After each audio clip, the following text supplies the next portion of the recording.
Ayan, so si number 6 nga po natin is yung ating lock for refrigerator and for safety na rin para sa ating mga junakis dyan, no? May adhesive tape na nga rin po siya. Yung adhesive tape nito is sobrang dikit niya, guys. So ito nga, guys, may adhesive tape na nga rin po siya. Pwede po natin siyang idikit sa cabinet for rep, diba?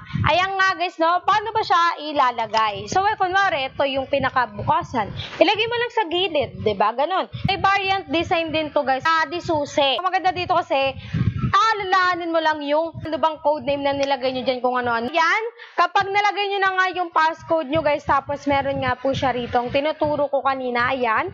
Parang, ayan, button na pa-box. Pipindutin nyo lang yan, tapos matatanggal na tong mismong ano niya. Ayan, guys. So, si number 6 nga po natin, mga madam, is for only 84 pesos. Hindi pa po siya aabot ng 100 pesos. O, diba, may for safety children na kayo na lock.